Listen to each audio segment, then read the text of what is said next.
So in Plannr, we're at our dashboard at the moment, but I'm going to go into the settings area to show you what you need to set up for income reconciliation.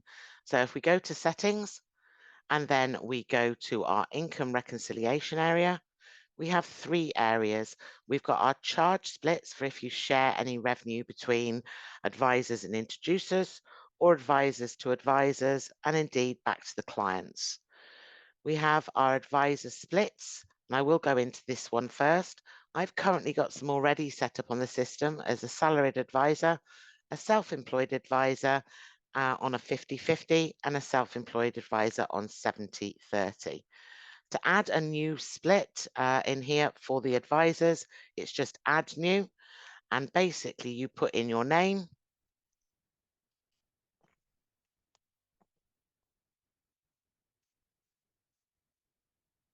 so I've got a self-employed advisor, and this advisor is actually on an 80-20 split.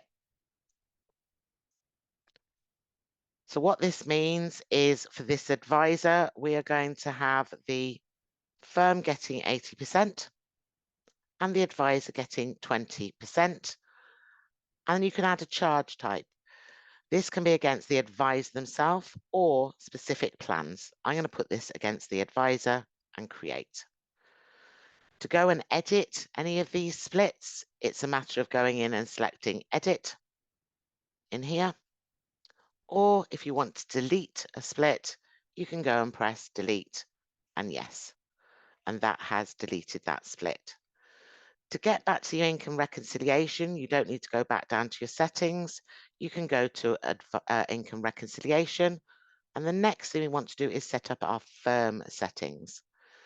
So first of all, it defaults automatically to the VAT rate, which you can change. If there was 31 days in the month, it is showing that 31st is when the income statements end.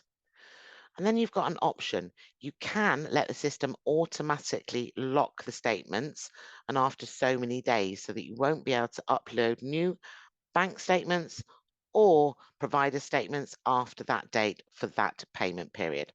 I'm going to set it as never automatically lock, which gives you the choice of when you close your month end.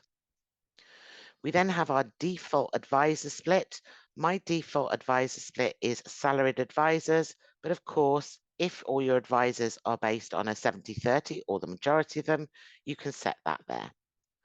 We then lastly have our RMAR default advice, and I'm setting this to independent, and it's just a matter of saving those settings. We then come to the charge split schemas. In here, I've got an introducer who receives 10% of just their initial. I've also got an introducer who receives 10% of initial and ongoing. So let's go and add a new introducer split here. So I'm going to say that this introducer is actually getting 20%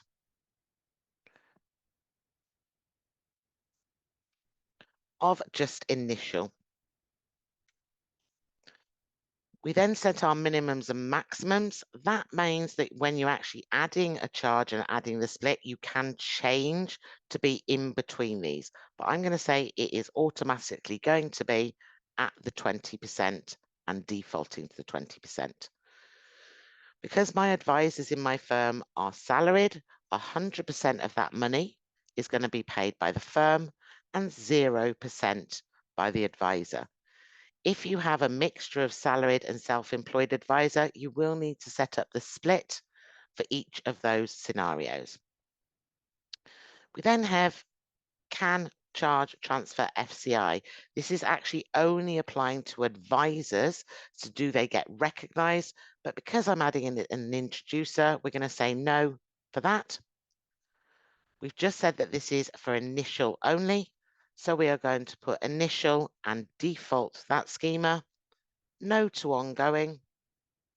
We're going to say no, it's not valid for an advisor, it's not valid for a client, and it's valid for introducers. You also have a choice of whether you want to see your advisors in the firm to be able to see all of the splits. I'm going to say yes, they can, and create that split. You can now see that I've got the various splits on the system. What we need to do now is go and apply those splits to our employees or our introducers. So if I go back to my contacts area, and I'm going to look at my employees, I'm going to look at myself in here. And if I open that up, you can see that I'm already defaulting to salaried and independent. If I wanted to change that, or when I'm adding a new employee, if I go to actions and update the basic details, what you're able to do here is change those RMAR advice types and your splits here. Again, if we want to look at our introducers, we can see that we've got Disney accountants in here, and Disney get 10% initial only in there, exactly the same way of updating those basic details. We can say this is the charge split schema. So that's your setup completed on there.